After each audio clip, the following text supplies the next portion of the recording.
আসসালামু আলাইকুম স্টুডেন্ট, কেমন আছো সবাই? আমি আজকে তোমাদের কাছে শেয়ার করছি পঞ্চম থেকে ষষ্ঠ শ্রেণীতে পরীক্ষার জন্য প্রবেশিকা পরীক্ষার প্রশ্ন উত্তর। খুবই গুরুত্বপূর্ণ প্রশ্ন উত্তর, তোমরা এইগুলো বেশি বেশি প্র্যাকটিস করো। অনেক স্টুডেন্ট আমাকে কমেন্ট করছো পঞ্চম থেকে ষষ্ঠ শ্রেণীতে প্রবেশিকা পরীক্ষার এমসিকিউ কোয়েশ্চেনের জন্য। তো তোমরাও এই কোয়েশ্চেন অ্যান্সারগুলো খাতায় লিখে নেবে আর খুবই ভালো করে প্র্যাকটিস করবে। তো চলো প্রথমেই শুরু করা যাক। সত্য বা মিথ্যা নির্বাচন করো। 1 নম্বর কোশ্চেন হচ্ছে, একটি লুপ্তপ্রায় মাছ হলো সরপুঁটি। অ্যান্সার কী হবে? সত্য। একটি লুপ্তপ্রায় মাছ হলো সরপুঁটি, উত্তর হচ্ছে সত্য। 2 নম্বর কোশ্চেন হচ্ছে, দীঘাতে টেরাকোটার কাজ হয়। উত্তর হচ্ছে মিথ্যা। দীঘাতে টেরাকোটার কাজ হয়, উত্তর হচ্ছে মিথ্যা। চলে আসবো আমরা নেক্সট কোশ্চেন। এই সত্য মিথ্যা, ম্যাচিং, সঠিক উত্তর নির্বাচন করো, শূন্যস্থান পূরণ, এগুলো সবই তোমরা দেখে যাবে। এমনকি টেক্সট থেকে খুবই ভালো করে খুঁটে খুঁটে তোমরা পড়বে কোশ্চেন অ্যান্সার। 3 নম্বর কোশ্চেন হচ্ছে, আমাদের দেশে 26শে জানুয়ারি দিনটি সাধারণতন্ত্র দিবস হিসাবে পালিত হয়। আমাদের দেশে 26শে জানুয়ারি দিনটি সাধারণতন্ত্র দিবস হিসেবে পালিত হয়, উত্তর হচ্ছে সত্য। 4 নম্বর কোশ্চেন হচ্ছে, পশ্চিমবঙ্গের রানীগঞ্জে কয়লা খনি আছে। পশ্চিমবঙ্গের রানীগঞ্জে কয়লা খনি আছে, এটাও সত্য। যে সমস্ত স্টুডেন্ট অনলাইনে ক্লাস করতে চাও আর বেশি বাকি নেই, অনেকেই অ্যাডমিশন হয়ে গেছে, তো তোমরা যদি অনলাইনে ক্লাস করতে চাও অবশ্যই স্ক্রিনে দেওয়া নাম্বারে যোগাযোগ করো, কারণ অনলাইন ক্লাস শুরু হয়ে গেলে কিন্তু তখন আমি আর কোনো স্টুডেন্টকে ভর্তি নেব না। যারা যারা ভর্তি হতে চাও অনলাইন কোচিংয়ে অবশ্যই খুবই তাড়াতাড়ি যোগাযোগ করো স্ক্রিনে দেওয়া কন্ট্যাক্ট নাম্বারে। 5 নম্বর কোশ্চেন হচ্ছে, মানুষের স্বাস্থ্য একটি সম্পদ। এটি কিন্তু সত্য হবে। সঠিক উত্তরটি নির্বাচন করো। চলে আসছে আমরা নেক্সট কোশ্চেন, সঠিক উত্তরটি নির্বাচন করো।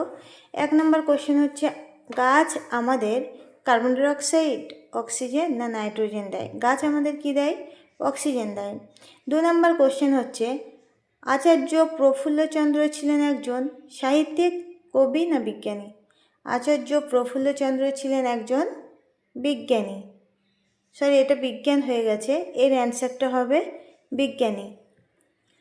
চলে আসবো নেক্সট কোশ্চেন, ভারতের স্বাধীনতা দিবস পালন হয় 15ই আগস্ট, 14ই আগস্ট না 25শে জানুয়ারি। আমরা সবাই জানি ভারতের স্বাধীনতা দিবস পালন হয় 15ই আগস্ট। 4 নম্বর কোশ্চেন হচ্ছে, লুপ্তপ্রায় মাছ হলো রুই, কাতলা না মৌরলা। উত্তর হচ্ছে মৌরলা। যে সমস্ত স্টুডেন্ট আজকে আমার ভিডিও প্রথম দেখছো, ইউটিউবে অনেক ভিডিও আছে, তোমরা প্লিজ সাবস্ক্রাইব করো আর বেল নোটিফিকেশানটা অন করো যাতে সবার আগে তোমার কাছে ভিডিওটা পৌঁছে যায়। প্রত্যেকটা ক্লাসে অনেকগুলো কোশ্চেন অ্যান্সার আছে, তোমরা অবশ্যই কোশ্চেন অ্যান্সারগুলো ভিডিও দেখে দেখে সবগুলো একটা ফেয়ার খাতায় তুলে নাও। আর যে সমস্ত স্টুডেন্ট ফেসবুক থেকে এই ভিডিওটা দেখবে, তোমরা অবশ্যই ফেসবুক পেজটি ফলো করবে, লাইক করবে, শেয়ার করবে, অন্য স্টুডেন্টদেরকেও দেখার সুযোগ করে দেবে। চলে আসবো আমরা নেক্সট কোশ্চেন। দেখো এই কোশ্চেনগুলো তোমরা একটু দেখে যেও, এর অ্যান্সারগুলো আমি অনলি কোশ্চেন দিয়ে দিয়েছি এখানে। 1 নম্বর কোশ্চেন হচ্ছে, ভারতের সবুজ বিপ্লব বলতে কী বোঝো। 2 নম্বর কোশ্চেন হচ্ছে, ডিভিসি, এই ডিভিসিটা কিন্তু ইংলিশেও লেখা থাকতে পারে, ডিভিসি এর পুরো নাম লেখো। 3 নম্বর কোশ্চেন হচ্ছে, বাঁকুড়া ও পুরুলিয়ার মাটি লালচে কেন। লাগছে হবে না, এখানে হবে লালচে কেন। বাঁকুড়া ও পুরুলিয়ার মাটি লালচে কেন। 4 নম্বর কোশ্চেন হচ্ছে, গঙ্গা নদী, তোমরা অবশ্যই কোশ্চেনগুলো ফলো করো।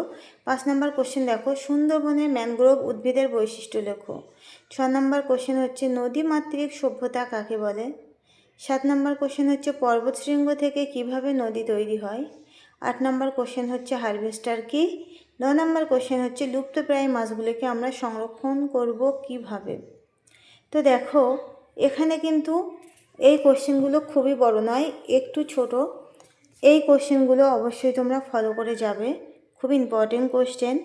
আর এই কোশ্চেনগুলো লিখে অ্যান্সারগুলো বই থেকে খুঁজে নিয়ে তোমরা লিখবে, আমি আর অ্যান্সার করে দিইনি।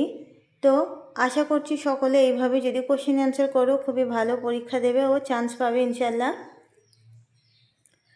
তোমরা অবশ্যই এই কোশ্চেন অ্যান্সারগুলো খুবই বেশি বেশি প্র্যাকটিস করো। ভালো লাগলে লাইক করো, শেয়ার করো আর সাবস্ক্রাইব করে পাশে থেকো। আজকের ভিডিও এই পর্যন্তই। আল্লাহ হাফেজ।